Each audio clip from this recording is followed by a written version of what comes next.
নমস্কাৰ। মোক আমাৰ মাননীয় ডিজিপি শ্ৰী কুলধৰ শইকীয়া IPS ছাৰে মাতিছিলে 11 অক্টোবৰ 2019 দুপৰীয়া 1 বজাত। মোক এই সুযোগ দিয়াৰ কাৰণে আমাৰ মাননীয় ডিজিপি ছাৰলৈ বহুত ধন্যবাদ। আৰু কি কথা পাতিলোঁ চবে জানিব বিচাৰিছে মোৰ পৰা, সেইকাৰণে মই এইটো ভিডিঅ'টো বনাই দিছোঁ। চবে একেবাৰে ৰাজহুৱাভাৱে মানে ছ'চিয়েল মিডিয়াত চবে চাই গম পাই লওক। প্ৰথমে মই সোমালোঁ, আমাৰ ডিজিপি ছাৰক জহিন ছাৰ দিলোঁ। তাৰপিছত ডিজিপি ছাৰে কি প্ৰব্লেম আছে ক'ব ক'লে। তাৰপিছত মই ক'লোঁ, ছাৰ আমাৰ DIG ছাৰে এনকুৱাৰী কৰিছিলে, এনকুৱাৰী ৰিপৰ্টটো আমাক সোনকালে পালে ভাল হয় ছাৰ। এতিয়ালৈকে আমি একো এনকুৱাৰী ৰিপৰ্ট পোৱা নাই, কিন্তু এনকুৱাৰী লোৱা আজি 3 মাহ হৈ গ'ল আৰু মোৰ ছাছপেনশ্যন আজি মানে 5.5 মাহ ওপৰত হৈ গ'ল। আৰু মোৰ ছাছপেনশ্যনৰ বিষয়ে সুধিলে কি কাৰণে ছাছপেণ্ড হৈছে। মই ক'লোঁ, ছাৰ মই ভিডিঅ' আৰু ফটো লৈছিলোঁ গছ কটা আৰু মাটি কটাৰ কাৰণে, তাৰ কাৰণে মোক ছাছপেণ্ড কৰিছে। কৈছে এইটোতো ভিডিঅ' আৰু ফটো লোৱাৰ কাৰণে হ'ব নালাগে, আৰু কিবা আছে। মই কৈছোঁ, অঁ ছাৰ মোৰ ওপৰত এটা এনেই ফল্ছ কেছ দিয়া গৈছে RPৰ যোগেদি, এইটো কেছত মোক হেৰি কৰিছে। মই চকজ নটিচ দেখালোঁ, যোনটো মোৰ এলিগেশ্যন ষ্টেটমেণ্ট আছে চালে। তাৰপিছত মই আকৌ ক'লোঁ, ছাৰ ঠিক আছে, মোক ছাৰ তাত প্ৰেজেণ্ট থাকিলেও এবচেণ্ট দেখায়, তেতিয়াহ'লে মানে মই কি কৰিম ছাৰ? মই এটা বহি লৈ যাব লাগিব ছাৰ, সদায় চাইন মাৰাই পিনে মোৰ লগত থ'ব লাগিব প্ৰমাণ হিচাপে। মই মানুহটোহে প্ৰেজেণ্ট হওঁ, এবচেণ্ট প্ৰেজেণ্টটো লিখা দায়িত্ব সিহঁতৰ, যোনবিলাক আমাৰ অফিচাৰ থাকে। কিন্তু এইটো যদি মোক নিলিখে মই কি কৰিম ছাৰ? ইয়াত মানে গণতিত বেলেগ, আকৌ যদি যোনটো ডাঙৰ ৰেজিষ্টাৰ থাকে তাত যদি বেলেগ হয়, সেইটো মই চাবলৈ সেইটো বহুতবাৰ চেষ্টা কৰিলোঁ, SM ছাৰক ৰিকুৱেষ্ট কৰিলোঁ, কিন্তু মোক নিদিয়ে চাবলৈ। কি তাত SM ব্ৰাঞ্চত গোটেইখিনি মোৰ মাৰপিট কৰাকেইটাই সোমাই আছে, মজিম হুছেইন লস্কৰ, তাৰপিছতে চিৰঞ্জয় নাথ। যদি এনেকুৱা হয় তেতিয়াহ'লে মানে মই কি কৰিম ছাৰ? আৰু ছাৰ ডেছপাছ ছিষ্টেম 21 IRBNৰ একেবাৰে বেয়া হৈ আছে। সিহঁতৰ মন মৰ্জি, যোনটো পিটিশ্যনেৰে লিখিব মন যাব লিখিব, নিলিখিব মন যাব নিলিখিব। মই 1 মে'ত মই জমা দিছিলোঁ আমাৰ চকজ নটিচ ৰিপ্লাই, কিন্তু সেইখন মোৰ তাত নিলিখিলে, মোৰ চকুত সেইখন ডাইৰেক্ট যাই পিনে কামাণ্ডেণ্ট ছাৰ ৰুমত দি দিলেগৈ। তাৰপিছত কি কৰিলে মই নাজানো, আকৌ মোক উল্টা পিটিশ্যন দিছে ছাৰ মই জমা দিয়া নাই বুলি। যদি এনেকৈ মোৰ লগত কৰে তেতিয়া মই কি কৰিম? মই আকৌ 3 মে'ত মই আকৌ ছাৰ এডিচনেল ডিজিপি TFP ছাৰক মই তাত জেৰক্স কপি জমা দিছোঁ। কেলৈ তাত মোৰ ওচৰত এনেকৈ কৰি দিছে, ডেছপাছত নিলিখে কনষ্টেবল অমিত সিনহা। আৰু চাকৰি 3 বছৰ হৈছে না 4 বছৰ হৈছে, সেইজনে যদি নিলিখে তেতিয়া মানে কি এইটো অলপ ছাৰ জাতিগত হৈছে তাত, সেইকাৰণে বেয়া হৈছে কথাটো। এটা অকল মই অসমীয়া ল'ৰা অফিচত আছিলোঁ, মোক কুটকুটি বিয়পি দি দিলে। কি কাৰণ দিছে আজিলৈকে মই কাৰণটোও পোৱা নাই ছাৰ। মোৰ কিবা ভুল আছিলে যদি কৈ দিব লাগে, মই কিন্তু ভুল মোৰ বুজি পোৱা নাই মই আজিলৈকে। এই ডেছপাছ ছিষ্টেমটো ছাৰ আপোনাক মই এটা ৰিটেন পিটিশ্যনো দিছোঁ কনষ্টেবল অমিত সিনহাৰ ওপৰত। আপুনি এইটো ছাৰ বিহিত ব্যৱস্থা ল'বলৈ আৰু ডেছপাছ ছিষ্টেমটো ভাল কৰি দিবলৈ। আপোনাৰ অফিচতে চব দৰখাস্ত ৰিচিভ কৰি দিয়ে, কিন্তু 21 IRBNত ৰিচিভ কৰি নিদিয়ে। আকৌ মই কামাণ্ডেণ্ট প্ৰতাপ সিনহা IPS ছাৰৰ ওপৰত কেছ দিছোঁ। আকৌ এই যোনবিলাক মাৰিছে মোক তাৰ ওপৰতো কেছ দিছোঁ, সেইকেইটাৰ ওপৰত। কিন্তু কি হৈছে আজিলৈকে একো একশ্যন হোৱা নাই, মানে মই একো গম পোৱা নাই কিবা একশ্যন লোৱা গৈছে। এটা ছাছপেনশ্যনো নাই, এৰেষ্টটো মই গম পোৱা নাই, থানা মানুহে মোক একো ছাৰ খবৰ নিদিয়ে। তেতিয়া মই কি কৰিম ছাৰ? আপুনি ছাৰ আমাক সহায় কৰিব, সেইটো কৈছোঁ মই। তাৰপিছত ছাৰ মই কৈছোঁ, ছাৰ আপুনিতো মাতিছে মোক ইমেইল যোগেদি, মই ইমেইল দিছিলোঁ আপোনাক লগ কৰিম বুলি, আপুনি মোক মাতিলে ধন্যবাদ তাৰ কাৰণে। কিন্তু ছাৰ মই 9 তাৰিখে PR পিটিশ্যন দিছিলোঁ লগ কৰিম যাম বুলি গুৱাহাটী, পাৰ্মিশ্যন বিচাৰি এটা কামাণ্ড চাৰ্টিফিকেট পাম নেকি বুলি, কিন্তু আমাৰ কামাণ্ডেণ্ট প্ৰতাপ সিনহা ছাৰে মোক নিদিলে। মই উপায় নাপায়, আপোনাক এবাৰ সুযোগ লগ পাবলৈ মই এইটো মই হেৰাব নোৱাৰোঁ, সেইকাৰণে মই এনেই আহি দিছোঁ। এতিয়া যদি মই মানে লগ কৰিবলৈ যদি মই নাপাওঁ, মানে আপোনাক এটা কমান চাৰ্টিফিকেট, তেতিয়া কি হ'ব ছাৰ? এইটো হ'ব নালাগে। আৰু কামাণ্ডেণ্ট ছাৰে DIG ছাৰ অৰ্ডাৰো নামানে। ভাৰ্বেল অৰ্ডাৰ দিছিলে আমাৰ আগতে 21 তাৰিখে driver constable Ramchandra Guruji, constable Joy Das, driver constable Amarnath Chauhan, এটা হাৰাঙাজাও PS মহাদেৱ তিলা নৰ্থ গুৱাহাটীৰ পৰা ক্ল'জ কৰিছিলে DIG ছাৰে যে এনকুৱাৰী ল'বলৈ। এনকুৱাৰীটো ল'লে, ষ্টেটমেণ্ট ল'লে শ্বৰ্ট হেণ্ডত। তাৰপিছত ক'লে এইটো মই টাইপিং কৰি অহালৈকে কামান বেক নকৰিব, মই মানে এইটো 3-4 দিনতে মই এইটো ষ্টেটমেণ্ট লৈ ল'ম, চাইন লৈ ল'ম। তাৰপিছত কিন্তু 24 তাৰিখে ৰাতিপুৱাই কামান বেক কৰি দিলে কামাণ্ডেণ্ট প্ৰতাপ সিনহা ছাৰে, মানে DIG ছাৰৰ অৰ্ডাৰ নামানাকৈ। আকৌ মোৰ উইটনেছক হেৰাছমেণ্ট দিছে। মানে এবাৰ নৰ্থ গুৱাহাটীৰ পৰা আহিলে, শ্বৰ্ট হেণ্ডত ল'লে ষ্টেটমেণ্ট DIG ছাৰে, আকৌ গ'ল, আকৌ মাতিলে, আকৌ 7 আগষ্টত মাতিছে ষ্টেটমেণ্ট চাইনৰ কাৰণে।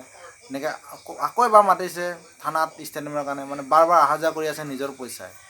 টিঅ'টো এতিয়ালৈকে পোৱা নাই ছাৰ। তো এইখিনি কথা মই ক'লোঁ।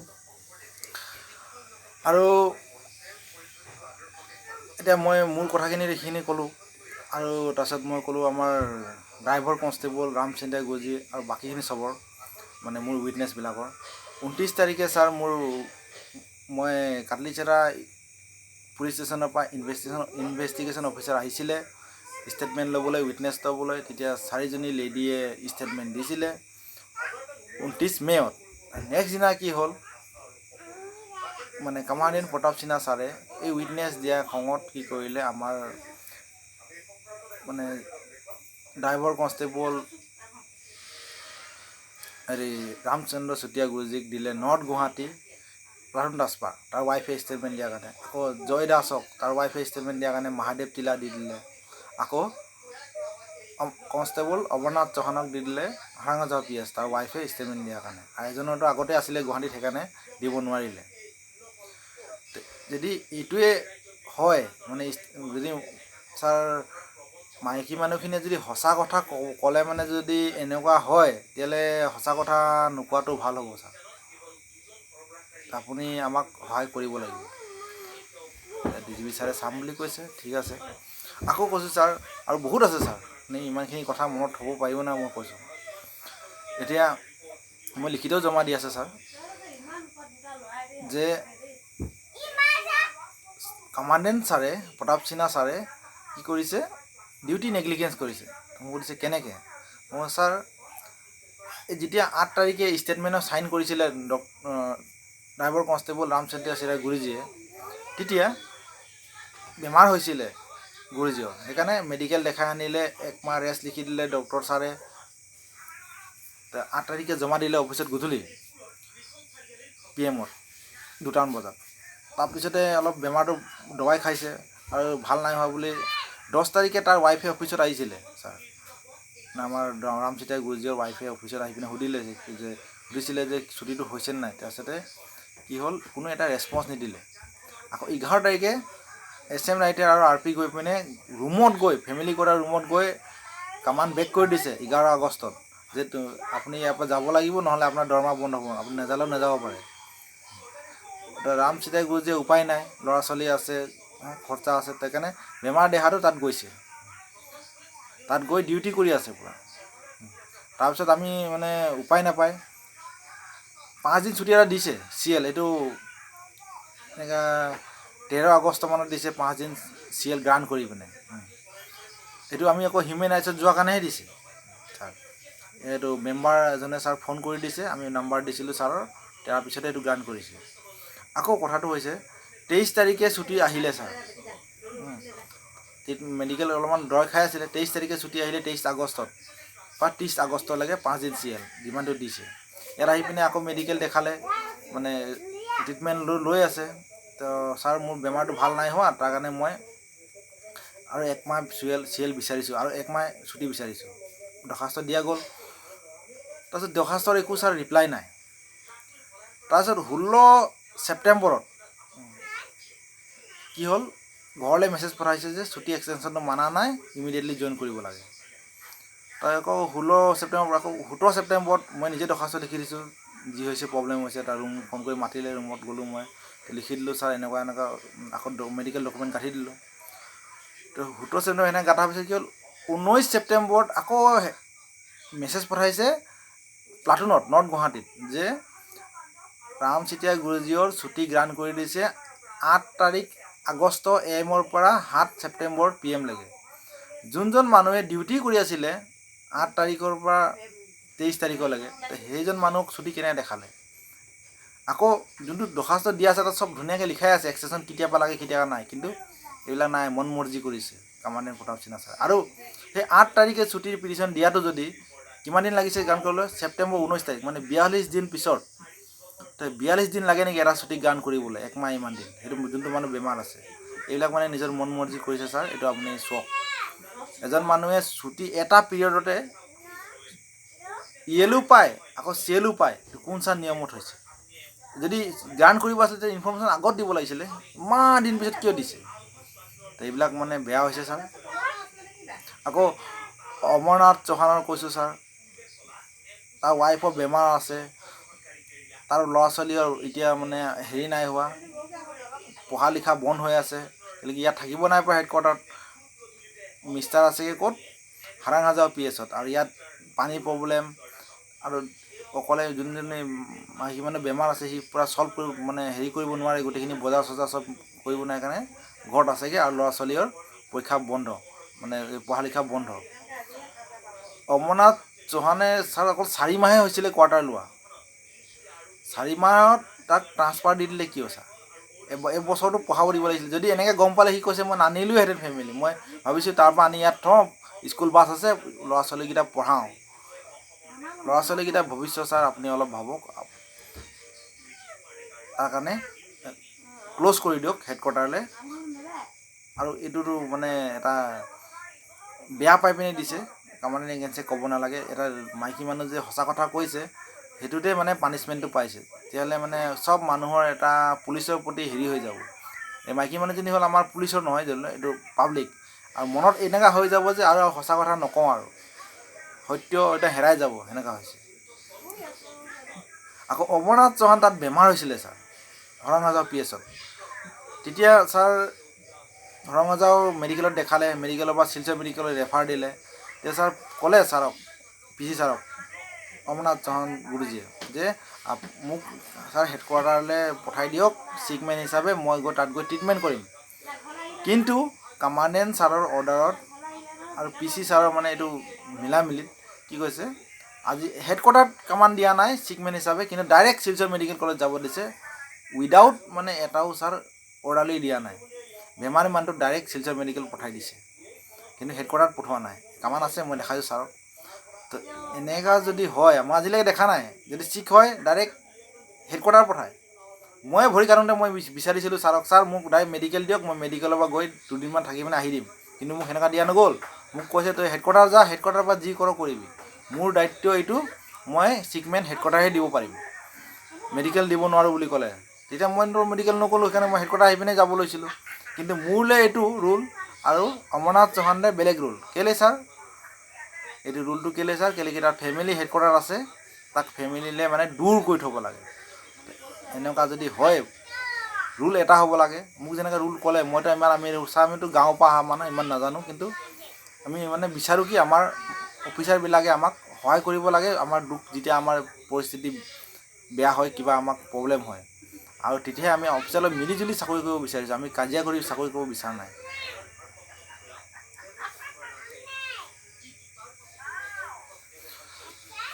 তাৰপিছত কনষ্টেবল জয় দাসৰ কথা কৈছোঁ মই ছাৰ।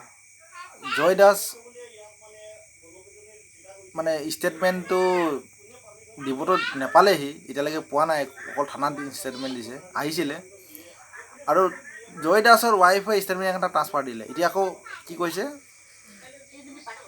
29 তাৰিখে ষ্টেটমেণ্ট দিলে মে' মাহৰ, 30 তাৰিখে নেক্সট দিনা 30 মে'ত ট্ৰান্সফাৰ দিলে, কি কয় মহাদেৱ তিলা, আৰু 1 তাৰিখে গৈ কাৰেণ্ট কাটি দিলে। তো কাৰেণ্টটো কাটি দিলে, একো নটিচ নাই, একো নাই। এইটোতো প্ৰাইম মিনিষ্টাৰ অফিচতো ছাৰ এনকুৱাৰী দিছে, পিটিশ্যন দিছে, এনকুৱাৰী চলি আছে। এনেকুৱা ছাৰ অলপ আমাৰ ওপৰত harassment, miss use of power হৈ আছে। যদি নটিচ দিলে, কিবা দিলে আমি গম পালোঁ, একো নাই, এনেকুৱা নাই। আৰু ছাৰ মই এইটো মোক 21ৰ মানে ফেমিলি মেম্বাৰ বহুতখিনিয়ে বেয়াও পায়, তেওঁ মই সিহঁতৰ কাৰণে চবৰ কাৰণে কাম কৰিছোঁ। মই ছাৰক বিল দেখাইছোঁ। ছাৰ আগতে আছিলে 4.60 পাৰ ইউনিট ৰেট ইলেক্ট্ৰিক বিলৰ, ডক্টৰ এন ৰাজামাৰ্থন IPS ছাৰ থাকোঁতে। আৰু এতিয়া ৰেট কিমান আছে? 7.65, মানে 3 টকা 15 পইচা ওপৰত কৰি দিলে পাৰ ইউনিটত। কিমান মেম্বাৰ, 4টা বিল্ডিং আছে, কিমান টকা বেছি হৈছে বস্তুটো। আৰু আমাৰ ঘৰত বাহিৰতো লয় কিমান 5.40, কিন্তু হেডকোৱাৰ্টাৰ ভিতৰত এনেকুৱা বেছি কেনেকুৱা হৈ গ'ল? এতিয়া ইলেক্ট্ৰিক বিলো নিদিয়ে। তো এইটো এটা মানে ছাৰ দুৰ্নীতি হ'ব পাৰে, আপুনি চেক কৰক। আমি ইমান নাজানো, তেওঁ আপুনি চেক কৰিলে মানে বস্তু ওলাব। মই আপোনাৰ লিখিত পিটিশ্যনত দি থৈ আহিছোঁ মই। এইটো কম হ'ব লাগে। আৰু এই ইলেক্ট্ৰিকৰ মেটাৰত বহুতখিনি কথা আছে, সেইখিনি এনকুৱাৰীত ওলাই যাব, কি কি হৈছে, কি কি নাই। মই আৰু ছাৰক কৈছোঁ, ছাৰ 29 মে'ত যেতিয়াৰ পৰা দিলে উইটনেছ লেডিবিলাকে, আৰু তাৰ হাজবেণ্ডবিলাকৰ, তেখেতৰ হাজবেণ্ডবিলাকৰ আজিলৈকে ছুটি গ্ৰাণ্ট কৰি দিয়া নাই। অমৰনাথ চৌহান আজিলৈকে ছুটি গ্ৰাণ্ট কৰি দিয়া নাই। CL আকৌ কনষ্টেবল জয় দাসক আজিলৈকে ছুটি গ্ৰাণ্ট কৰি দিয়া নাই। মে', জুন, জুলাই, আগষ্ট, এতিয়া ছেপ্টেম্বৰ পাৰ হ'ল, অক্টোবৰ, 5 মাহ ওপৰ হৈ গ'ল, আজিলৈকে ছুটি গ্ৰাণ্ট কৰি দিয়া নাই। কি কাৰণে গ্ৰাণ্ট কৰি দিয়া নাই?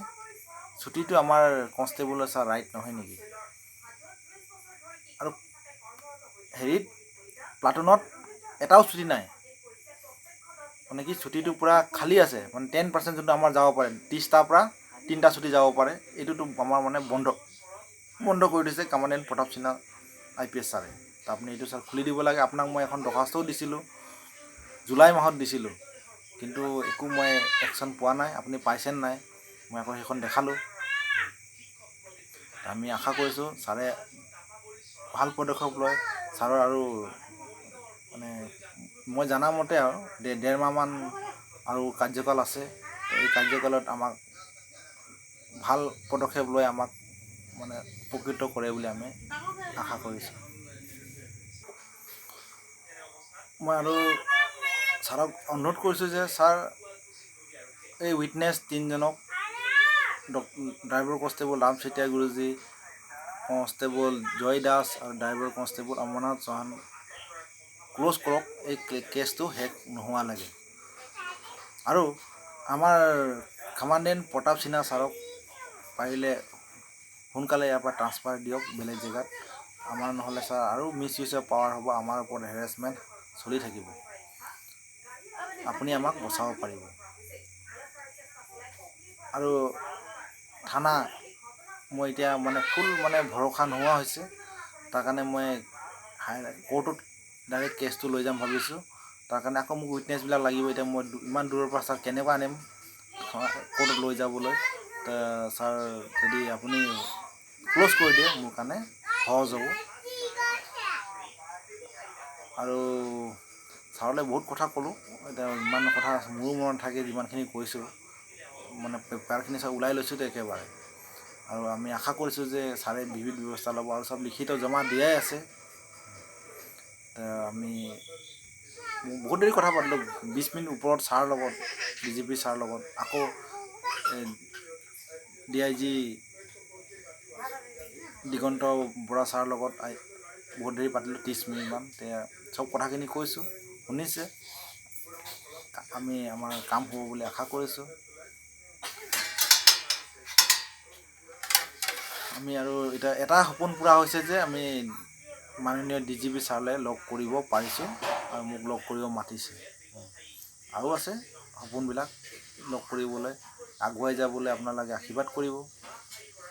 মাননীয় CM শ্ৰী সৰ্বানন্দ সোণোৱাল ছাৰৰ লগত লগ কৰিব পাৰোঁ, আৰু ওপৰলৈও যাব পাৰোঁ। গতিকে কেতিয়াবা এদিন এইটো এম আছে যে আমাৰ মাননীয় প্ৰাইম মিনিষ্টাৰ শ্ৰী নৰেন্দ্ৰ মোদীজীৰ লগতো লগ কৰোঁ এবাৰ। পুলিচৰ বিষয়ে অলপমান কথা পাতিব পাৰোঁ। আমাৰ পুলিচ ছিষ্টেম ভাল হ'লে চব ভাল হ'ব। মোৰ এম পুলিচ ছিষ্টেম ঠিক কৰিব লাগে আৰু ভাল হ'ব। আমি অফিচাৰ লগত কাজিয়া কৰি এইবিলাক মানে কৰি আমি ডিউটি কৰিবলৈ অহা নাই। আমি মিলিজুলি এটা টিম, আমাৰ টিম ৱৰ্কত কাম কৰিব আহিছোঁ। কিন্তু যদি আমাৰ অফিচাৰে যদি বুজি নাপায় কথাটো, মই অফিচত আছিলোঁ, কোনোবাই ক'ব পাৰিব মই কাৰোবাৰ কাম কৰি নাই দিয়া, চবৰ কাম কৰি দিছিলোঁ মই, চবেই ভাল পাইছিলে। কিন্তু এইজন অকল আমাৰ কমাণ্ডেণ্ট প্ৰতাপ সিনহা ছাৰে কি বেয়া পালে, মোক চেহেৰা নেদেখাকৈ মই এইটো বুজি নাপালোঁ, গুটগুটি বিয়পি দি দিলে।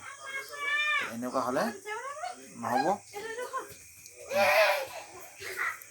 আৰু এই যে আমাক ছুটি নিদিয়ে, ছুটি কেলৈ নিদিয়ে?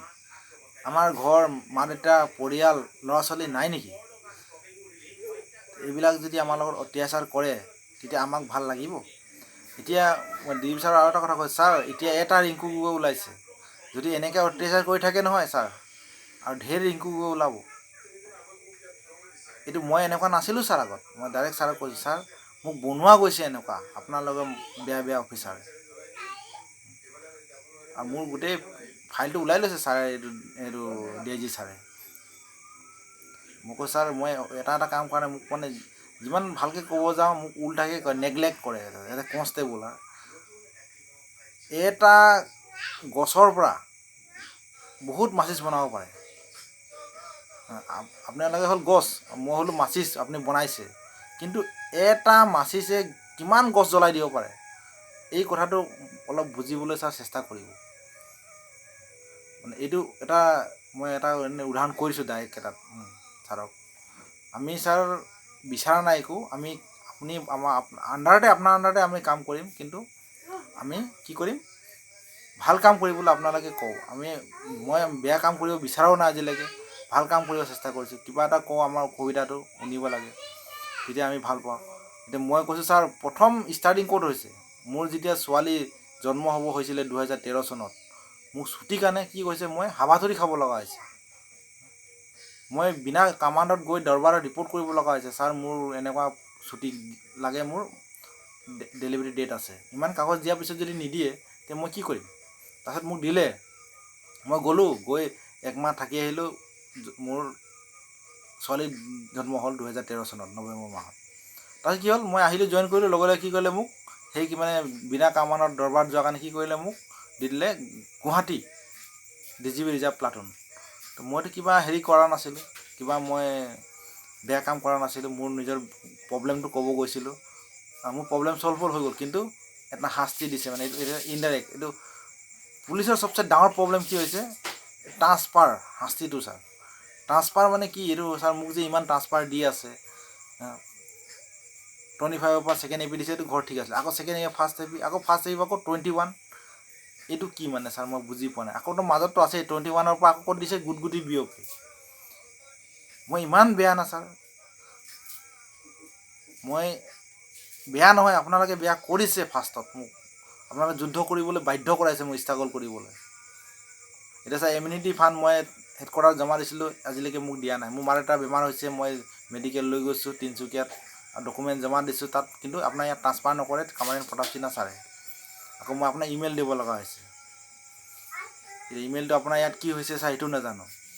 মোৰ এটা প্ৰব্লেম হৈছে, আপুনি গম পাইছে, 6 মাহ মই পূৰা দৰমহা পোৱা নাই। এইখিনি কথাটো কৈছোঁ, সেইকাৰণে আমি বেয়া হ'ব বিচৰা নাই, আপুনি আমাক সহায় কৰিব, আমি ভাল হ'ব বিচাৰিছোঁ, আমি দেশৰ কাৰণে কাম কৰিব বিচাৰিছোঁ, আমি কৰি যাম। এইটো আমাৰ মানে পূৰা মনত ভাবা আছে, আৰু আমি কৰি যাম। জয় হিন্দ, জয় অসম।